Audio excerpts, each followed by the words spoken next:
welcome guys. Today we begin our communication skills training, and in this training you're gonna learn how to be a good listener, how to convey your thoughts, emotions to others, how to solve conflicts, how to set your boundaries, and so on and so on. In each video, as always, I give a little bit of theory and I give you some home tasks that you can practice and develop those skills.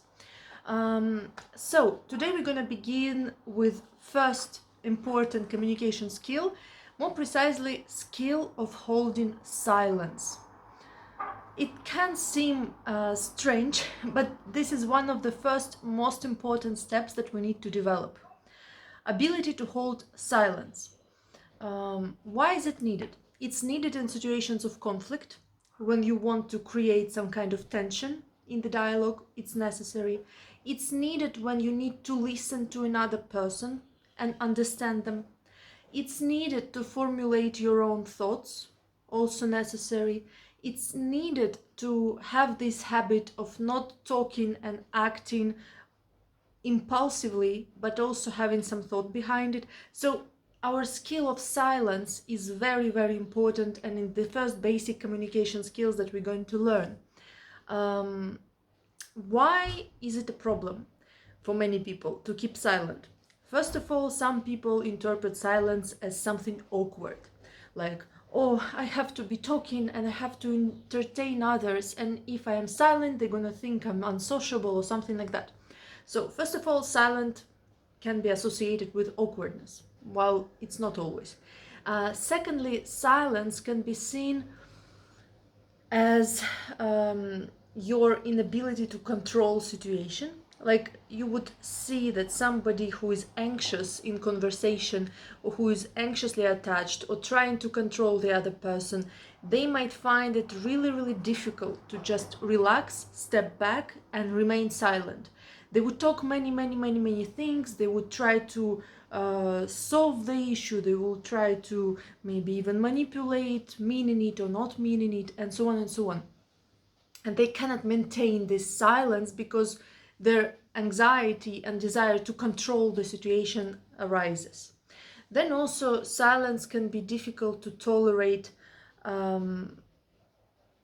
because you feel like you yourself are not desirable in this situation, or unlovable, and so on. So silence can trigger those reactions, and silence can be also difficult for your opponent or for your friend or family member, or whoever you're talking to, can also be difficult to tolerate.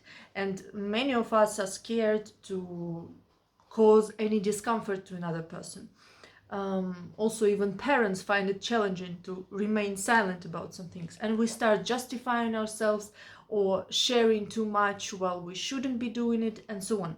So inability to hold silence can cause many problems in many spheres of life. So our communication skill number one is learning to maintain silence.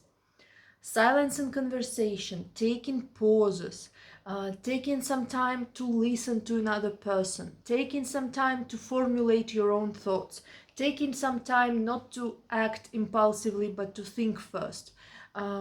Silence can be really essential in communication.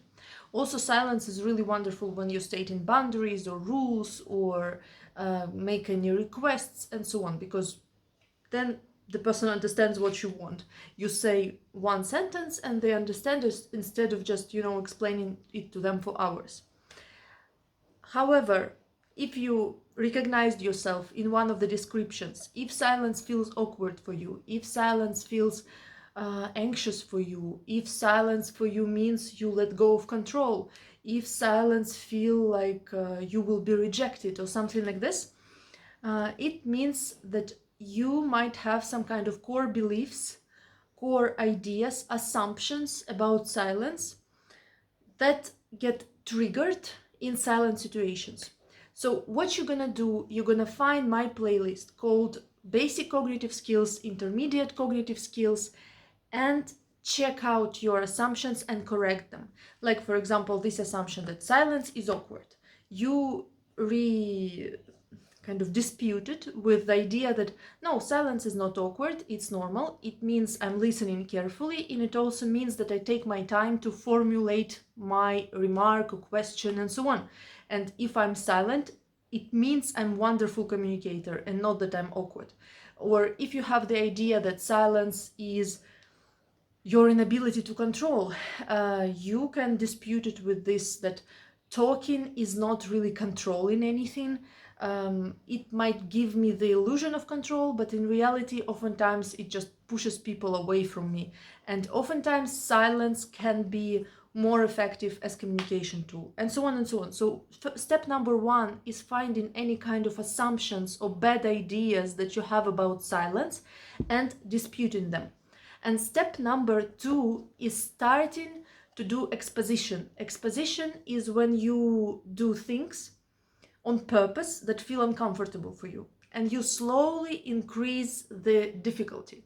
Like, for example, if it's difficult for you to take pauses in conversation and not reply immediately, you're gonna make exposition of, for example, counting to 10 before saying anything.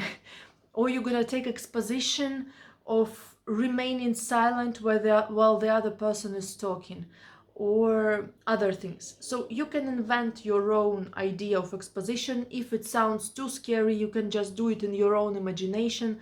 Like, imagine yourself being more reserved, more silent. Imagine yourself saying something and then getting silent. Imagine yourself taking your time to think about the answer instead of just saying it very fast. So find those situations in which being silent is uncomfortable and practice doing that. And once you repeat it several times, it's gonna be more habitual for you and easier and easier. If you feel anxious being silent, or if you feel I don't know, annoyed being silent, don't worry, those feelings are completely normal. You can tell yourself, yes, I feel anxious, it's fine, it's normal, but I'm still continuing the exercise. It's normal to feel different emotions, but don't let them stop you. So yes, your home task is first of all figuring out assumptions, bad assumptions that you have about silence, and telling yourself in what cases silence and taking pauses can be extremely beneficial. And second task is to create for yourself exposition, which is like, for example, you decide that for the next week, every day, you're going to make an effort to maintain pauses in any dialogue that you have with others, or that you're not going to interrupt anyone, or that you are going to be silent in some conversation on purpose. So this is like experiment. Think of it as an experiment, and you can notice interesting things in yourself, in others. And if you feel any uncomfortable feelings, these are just feelings. They cannot hurt you, that's fine, you can feel them. Feelings are not dangerous at all. And yes, and next time we're gonna talk about active listening, and I hope you liked this video, and please never underestimate the power of silence and the power of your ability to shut up. It's just essential, and it's needed in almost all life spheres and situations. So you're welcome. If you like this video and if you like my channel, please share it with your friends on social networks, social media, and so on. I will be very, very happy about it.